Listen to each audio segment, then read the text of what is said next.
So kita jumpa lagi dalam matematik tingkatan 4 dalam bab yang ke-7 iaitu graf gerakan. So hari ini kita akan pergi kepada standard pembelajaran 7.1.2 iaitu mentafsir graf jarak masa dan menguraikan gerakan berdasarkan graf tersebut. Okay. So kita tengok jika dalam video pembelajaran lepas kita dah pun belajar bagaimana hendak melukis graf jarak masa. So kali ini kita cuba melihat apa maklumat yang kita boleh dapatkan daripada graf jarak masa tersebut. Okay. So saya ambil satu contoh dalam buku teks. Okay. Diberi pada kita satu graf jarak melawan masa. Okay, jarak dalam meter dan masa itu diberi dalam saat. Kita ada pergerakan daripada O ke C. So, apa yang maklumat yang boleh kita tafsirkan daripada graf ini? So, yang pertama ialah satu gerakan objek dari O ke C. Maksudnya pergerakan objek itu bermula dari O pergi ke C dan dia bergerak sejauh S meter. Okay, pergerakan tu dari O ke C itu jarak dia kita tengok pada part C yang mencancang itu. So dia bergerak sejauh S meter dan juga tempoh masa itu kita rujuk pada part C X. Part C mengufuk itu dia bergerak dalam tempoh T saat. Okay, so ini maklumat yang kita dapat. So yang pertama yang kemudian kita ada pergerakan gerakan itu daripada O ke A. So O ke A kita tengok dari bawah tu daripada kosong atau sifar tu dia naik ke jarak S1. Okey, dan masa yang diambil adalah T1. Okey, bagi OA ni kecerunan graf itu adalah positif. So macam kalau dia naik dari kiri ke kanan maksudnya kecerunan graf itu positif. Dan kecerunan OA ini mewakili kelajuan. Okay, bila kita sebut graf jarak masa, kecerunan dia adalah laju. Dan gerakan ini dengan laju yang seragam. So, objek itu bergerak sejauh S1 meter dalam tempoh T1 saat. Okay. So, yang kedua kita ada pergerakan objek tersebut dari A ke B. Bagi A ke B, kita tengok graf itu dia tak naik, tak turun, dia mendatar. Okay, satu garis yang mengufuk mendatar. So, bagi AB ni, kecerunan dia adalah sifar. Okay, kecerunan adalah sifar. Tidak ada perubahan jarak bermaksud gerakan terhenti atau pegun. Okay, maksudnya kalau macam kalau kita nak refer kepada contohnya pergerakan kenderaan. So, maksudnya mungkin dan A, B tu adalah tempoh kenderaan tersebut berhenti rehat. Okay, maksudnya dia tak bergerak. Dia dalam keadaan pegun. So, tempoh masa untuk dia pegun itu, kita nak kira tempoh masa dia, kita ambil tempoh masa dari T1 hingga ke T2. So, berapa tempoh itu? Nak tahu berapa tempoh? T2 tolak dengan T1. Okay, so kalau di sini saat, maksudnya T2 tolak T1 saat. Okay, kemudian dia meneruskan lagi perjalanan. Okay, dia objek itu bergerak lagi daripada B ke C. So, B ke C kita tengok dia naik semula. Okay, dari B ke C, dia bergerak dari S1 pergi ke S. Okay, kecerunan ini adalah positif dan gerakan diteruskan hingga ke C. Okay, bermaksud masa yang diambil, tempoh masa yang diambil ialah T tolak T2. Jarak dia bergerak adalah S tolak S1. Okay, dan keseluruhan dia bergerak daripada O ke C, bermaksud objek itu bergerak sejauh S meter dalam tempoh T saat.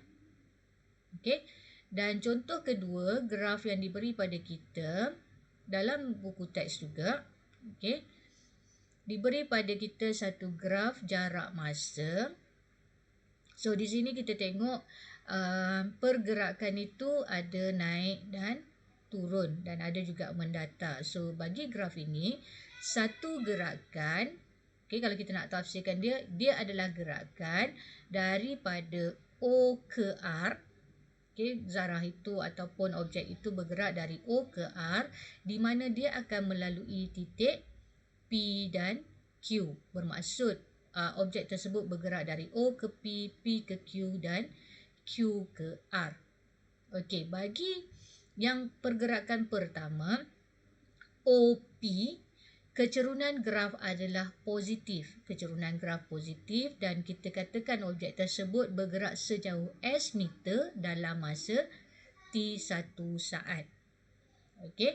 Dan pergerakan kedua dari P ke Q. P ke Q kita tengok dia dalam graf itu mendatar. Maksudnya bila mendatar, kecerunan graf adalah sifar. Maksudnya objek tersebut tidak ada perubahan jarak. So kita katakan dia pegun. So tempoh masa macam tadi kita nak tahu tempoh masa T2 tolak T1. Okey. Dan seterusnya pergerakan yang ketiga adalah QR. QR ini kita tengok Q itu turun ke R. Maksudnya dia daripada garis itu daripada kanan kiri ke kanan. Okey. So kalau kita tengok yang ini, kecerunan dia, kalau kita kira kecerunan, kita akan dapat kecerunan negatif. Okey. Dan kecerunan negatif ini akan memberikan kita kelajuan negatif. Okey. Kelajuan negatif di sini bila kita kira, kita dapat laju dia negatif. Dia menunjukkan objek itu bergerak balik ke tempat asal ataupun dia bergerak pada arah bertentangan. Okay, so kalau kita kira laju, kita dapat negatif, maksudnya objek itu patah balik ke tempat asal ataupun dia bergerak dalam arah yang berlawanan. Okay, dan yang terakhir kita ada O ke R, maksudnya gerakan, dia tulis kat sini, gerakan zarah sejauh 2S meter. Maksudnya dari OP tu S, dari Q ke R tu S. Jadi dia ada 2 kali S. Maksud bergerak pergi dan balik. Jarak dia adalah S tambah S. Jadi 2S. Dan tempoh masa yang diambil dari O ke R adalah T saat. Okay, itu cara bagaimana kita mentafsir graf tersebut dan bagaimana kita nak menerangkan atau menunjukkan bahawa garis condong itu mewakili kecerunan graf, iaitu laju bagi graf jarak masa. Okay, so kita tengok satu contoh soalan yang berkaitan dengan graf jarak masa ini. So soalan ini saya ambil satu contoh daripada soalan yang disediakan oleh Kapur Putih. Okay, so kita ada graf jarak masa. Di sini jarak diberikan dalam kilometer dan masa diberikan dalam jam, di mana jarak keseluruhan itu diletakkan pada 30 km dan masa yang diambil oleh objek kita tak tahu apa, so saya anggap sebagai objek yang bergerak adalah 12 jam. Okey, mungkin kenderaan, mungkin bas, lori, okey, yang bergerak berapa kilometer dalam berapa masa dia jam So biasanya kita akan merujuk pada kenderaan lah. Okey. So ada 4 soalan di sini, iaitu kirakan tempoh dia berhenti. Yang B, kirakan laju 4 jam yang pertama. C, kirakan laju 3 jam yang terakhir. Dan juga D, mengira purata laju keseluruhan. So bagaimana kita nak daripada graf yang kita tafsirkan tadi, so bagaimana kita nak melakukan pengiraan yang melibatkan graf jarak masa. So tadi kita dah katakan tempoh berhenti. Tempoh berhenti tu bermaksud di mana tidak ada perubahan jarak. So biasanya dia diwakili oleh graf yang mendatar ataupun mengufuk. So dalam gambar rajah ini, graf yang mengufuk itu berada pada jam ke-4 hingga jam ke-9. Okey, maksudnya waktu itu objek tersebut tidak ada pergerakan, ada perubahan jarak. So di situ ialah tempoh dia berhenti ataupun kadang-kadang digunakan tempoh pegun. Okey, so di sini dari jam ke-4 hingga jam ke-9. So berapakah tempoh masa tersebut? So tadi kita kata T2 tolak T1, yang belakang tolak yang depan. So 9 tolak dengan 4. So kita ada tempoh dia berhenti adalah selama 5 jam.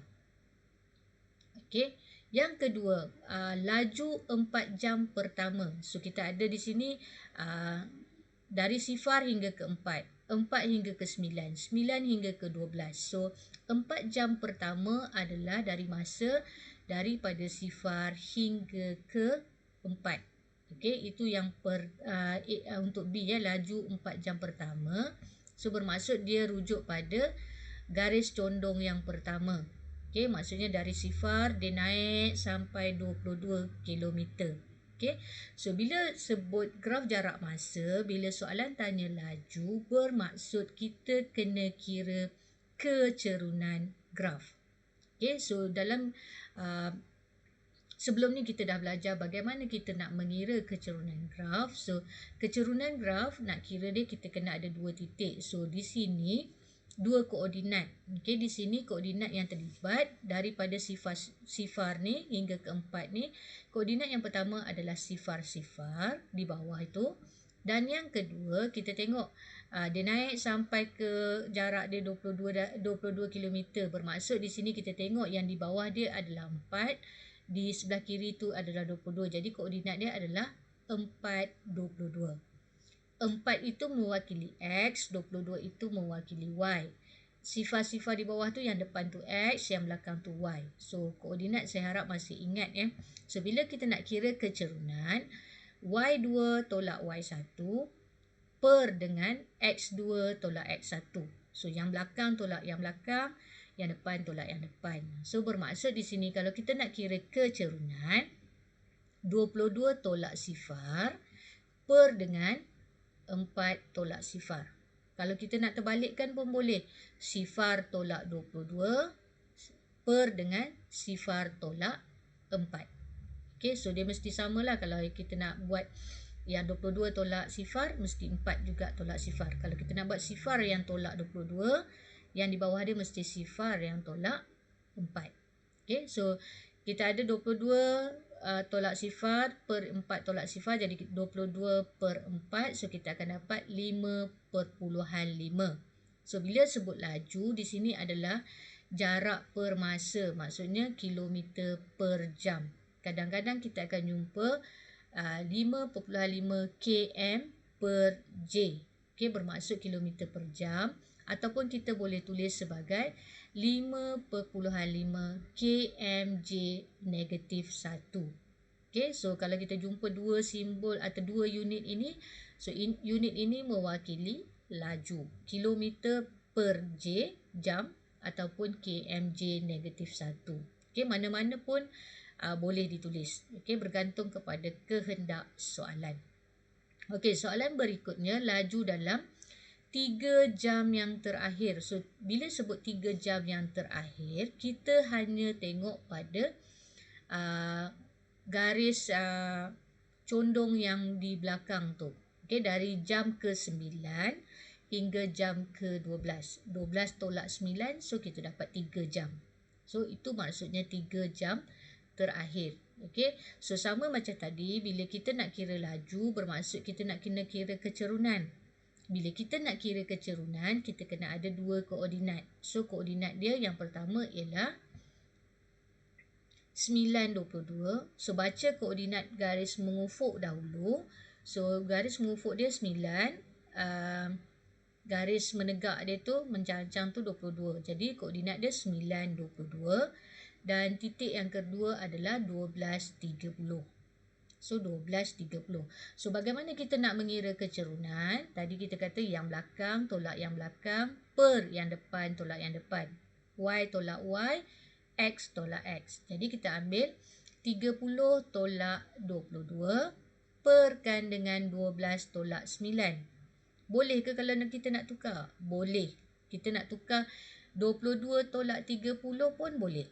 Tapi dengan syarat, yang di bawah dia mesti 9 tolak dengan 12. Okey. So, kalau kita ambil yang atas dia 30 tolak yang 22, bawah dia mesti 12 tolak 9. Okey. So, 30 tolak 22 per dengan 12 tolak 9, kita tekan guna kalkulator, kita akan dapat 2.66667. So kita bundarkan, kita ambil 2.67. Unit dia adalah kilometer per jam. Okey. Dan soalan D adalah purata laju. Okey, apa yang dimaksudkan dengan purata laju? So tadi kita kira laju. So kita tahu bahawa laju ialah jarak per masa. So bila kata purata laju keseluruhan, maksud soalan ni adalah dia suruh kita kira jumlah jarak keseluruhan bahagikan dengan jumlah masa keseluruhan. So itu adalah purata laju.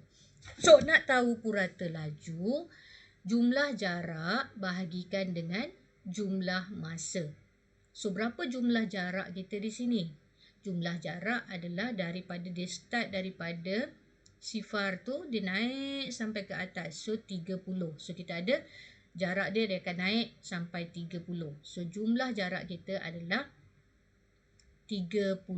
Okey, dan jumlah masa kita daripada sifar sampailah 12. Bermaksud dalam masa 12 jam. So jumlah purata laju adalah 30 per dengan 12.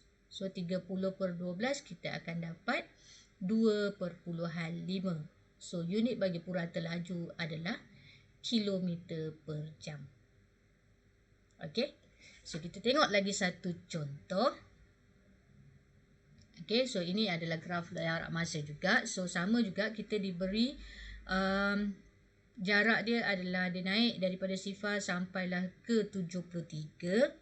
Kemudian objek tersebut bergerak turun semula ke 42 km. Okey, so soalan dia berapa laju 8 jam yang pertama, laju 5 jam yang terakhir dan juga purata laju. So dalam soalan ni dia tak ada objek tu berapa lama dia berhenti seketika. So dia naik dan kemudian dia turun semula. So laju bagi 8 jam pertama kita tengok dari sifar hingga 8 jam. Okey, dari jam sifar hingga jam yang ke-8. So kita tengok objek tersebut bergerak dari sifar dia naik terus sampai 73. Bila sebut laju, maksudnya kalau untuk graf jarak masa kita kena kira kecerunan. Nak kira kecerunan kita kena ada 2 titik. So titik apa yang terlibat?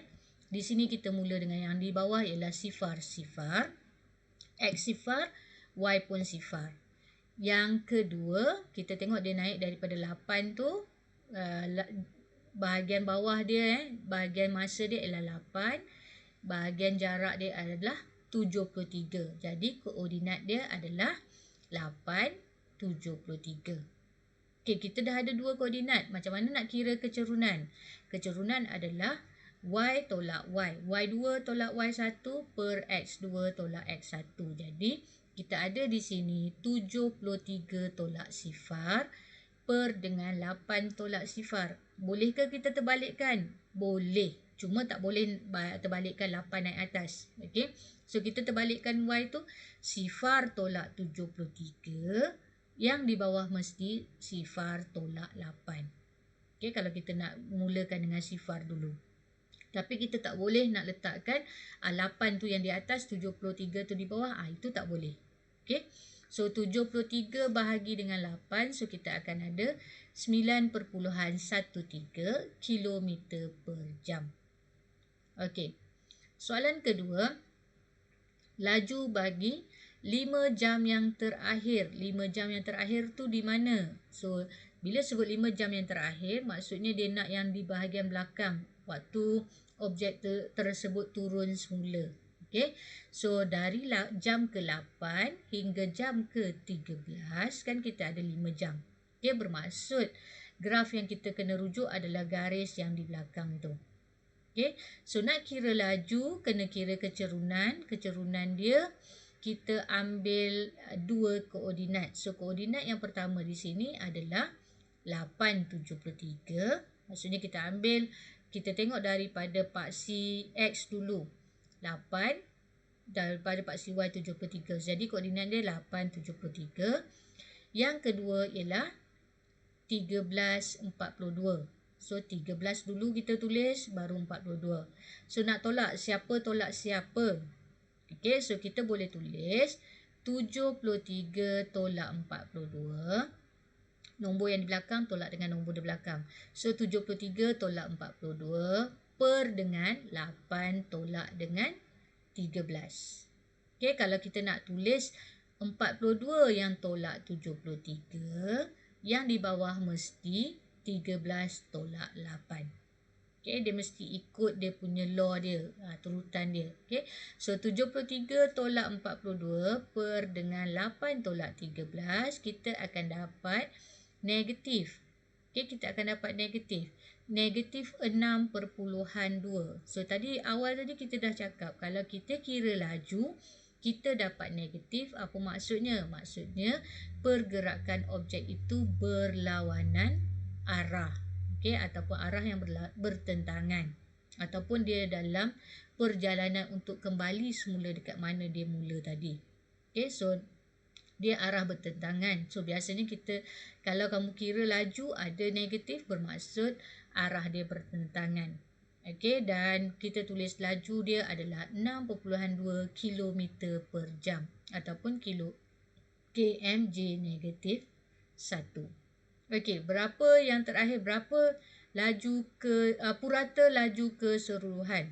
Bila sebut purata laju, mesti dia nak jumlah jarak per dengan jumlah masa. So, berapakah jumlah jarak yang dilalui oleh objek ni? So, dia bergerak daripada awal, sifar, dia naik terus sampai 73.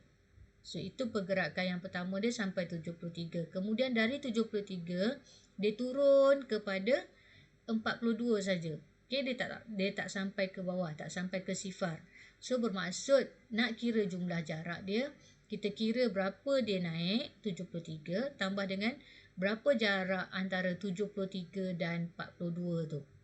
Okay, dan jumlah masa dia adalah 13 jam. Jadi, kita akan dapat 73 jarak dia naik.